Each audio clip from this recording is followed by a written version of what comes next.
साथियों, आपका स्वागत है हमारे यूट्यूब चैनल पर। आज हम आपसे मिलवाएंगे हमारे मित्र है साथी बाबूलाल जी स्वामी। वो वर्तमान में राजस्थान की सबसे बड़ी जो परीक्षा है रीट माता का मेला, उसमें शामिल होने के लिए अपनी तैयारी को अंतिम चरणों में लेकर जा रहे हैं। आपका साथी भाई बाबूलाल आपसे कुछ रणनीतियाँ साझा करेंगे। आप उनसे उनको अपना कर आप अपनी तैयारी को बहुत मजबूत तरीके से बना सकते हैं। स्वागत है बाबूलाल जी आपका हमारे यूट्यूब चैनल पर। जी बहुत बहुत धन्यवाद मोहन सर। जी, आपसे जानना चाहेंगे, आप वर्तमान में जो रीट की तैयारी कर रहे हैं उसके लिए जो प्रोसेस है वो क्या है, उसका सिलेबस क्या है, वो पेपर कितने नंबरों का होता है और आपका पेपर कब होगा, हम आपसे जानना चाहेंगे। जी सर, मोहन सर मैं आपको बता दूं, मैं रीट L1 की तैयारी कर रहा हूं, जिसमें क्या होता है कि कक्षा 1 से लेकर 5वीं तक शिक्षण करवाया जाता है। उसमें BSTC जो 2 वर्ष के डिप्लोमा है वो एलिजिबल होते हैं। उसमें एक रीट परी का एग्ज़ाम होता है, उसके बाद थर्ड ग्रेड मेंस का होता है। जैसे रीट परी में 5 सब्जेक्ट लगते हैं, साइकोलॉजी, हिंदी और संस्कृत, मतलब सेकेंड लैंग्वेज कुछ भी ले सकते हैं, और एक फर्स्ट लैंग्वेज होती है, पर्यावरण अध्ययन होता है और गणित होती है।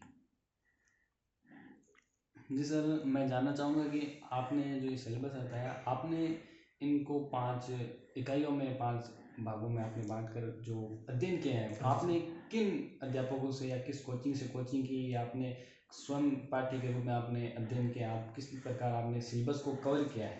मोहन सर मैं आपको बता दूं, मैंने कुछ तो ऐसे टॉपिक है जो मैंने स्वयं से तैयार किए हैं। कुछ ऐसे टॉपिक है जिनको मैंने कोचिंग संस्थाओं से, अच्छे गुरुजनों से सहायता लेकर के फिर कवर किया है।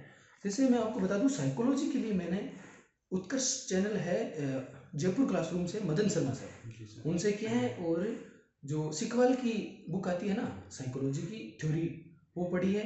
और अभी साइकोलॉजी के अंतिम चरण में मैं ये किताब पढ़ रहा हूँ जो कि धीर सिंह दाभाई की है। MCQ आता है और साथ में उसकी व्याख्या सहित है। तो अंतिम चरण में मैं ये मानता हूँ कि ये बुक एक बहुत ही रामबाण साबित होने वाली है। और हिंदी के लिए मैंने सुखराम काली राणा सर की क्लासेस ली है यूट्यूब पे, और सिकवाल की किताब पढ़ रहा हूँ। और रही बात गणित की, उसकी भी मैंने यूट्यूब पे क्लासें ली है। और पर्यावरण तो मैं नाथ पब्लिकेशन की किताब से पढ़ रहा हूँ।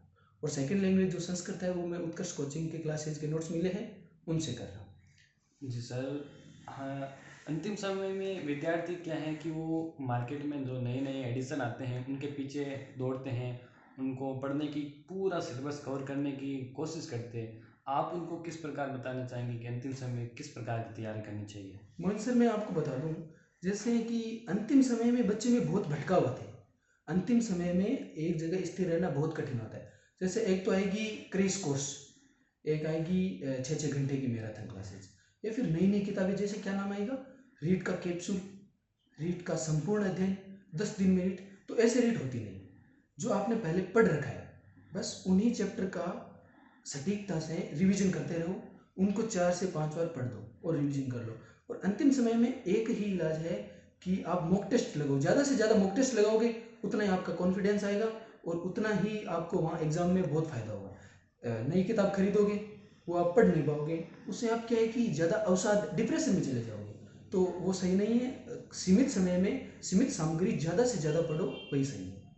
जी सर, मैं दर्शकों में से कहना चाहूँगा कि सर मेरे दर्शक भी बहुत सारे भाई ये रीट की तैयारी कर रहे हैं, मैं भी खुद कर रहा हूँ, मेरे साथी भी कर रहे हैं। इस किताब को हम हर स्टूडेंट के पास देखते हैं। आप इस किताब की क्या उपयोगिता, आप किस प्रकार इसको कर सकते हैं? मोइन सर मैं आपको बता दूं कि ये किताब है जो एक अपने आप में संपूर्ण साइकोलॉजी रखती है। अगर किसी बालक ने अभी तक साइकोलॉजी का अध्ययन नहीं किया है, जैसे किसी सर से नहीं पढ़े या फिर कोई भी थ्योरी किताब नहीं पढ़ी, तो इसमें क्या है कि जैसे आप देख सकते हो, इसमें क्वेश्चन दिए हुए हैं, क्वेश्चन के आंसर है और उसके नीचे व्याख्या की हुई है। उससे क्या है कि आप शॉर्टली पूरा एक इकाई को पढ़ सकते हो। और इसमें सारे क्वेश्चन है ना जो पिछली विभिन्न परीक्षाओं में पूछे गए हैं, वही क्वेश्चन है। जिससे क्या है कि कुछ क्वेश्चन ऐसे होते हैं जो रिपीट होते रहते हैं। जैसे अगर 30 क्वेश्चन आते हैं, 30 में से 10 तो शायद रिपीटेड क्वेश्चन आ जाएंगे। रिपीटेड ऐसे सेम क्वेश्चन नहीं तो जैसे ऑप्शन में से आ जाएंगे।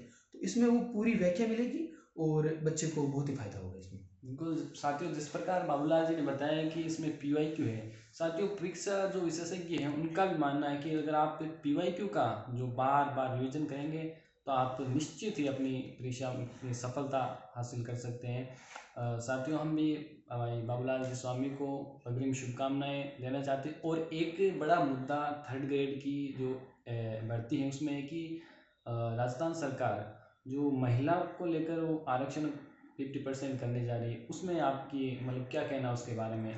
मोइन सर, मैं आपको बता दूं, जैसे कि अभी भजनलाल जी सरकार ने राजस्थान में महिला आरक्षण को अपने थर्ड ग्रेड एग्जाम में जो है 50% कर दिया है, जो कि पहले से ही 33% था। अभी तक किया नहीं है उनको जो नहीं, मतलब करने का उनकी विचार है मंशा आप। यही है कि वो करेंगे।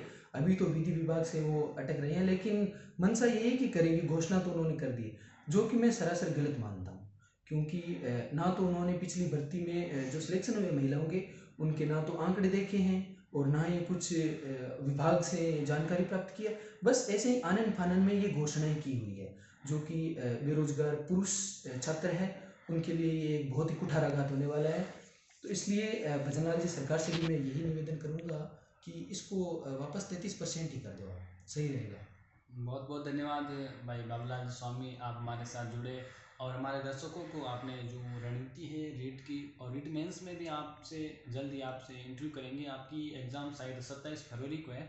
हाँ हाँ सर। और उसके बाद हम दोस्तों हमारे साथ जुड़ेगा, हम बिल्कुल आपके लिए किस प्रकार से हम थर्ड ग्रेड मेंस के लिए आप तैयारी कर सकते हैं उसकी प्रभावी रणनीति बनाकर आपके सामने भाई बाबूलाल जी स्वामी पेश करेंगे।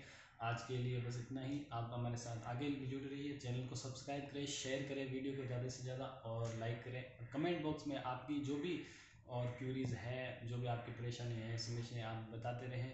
जय हिंद, जय भारत।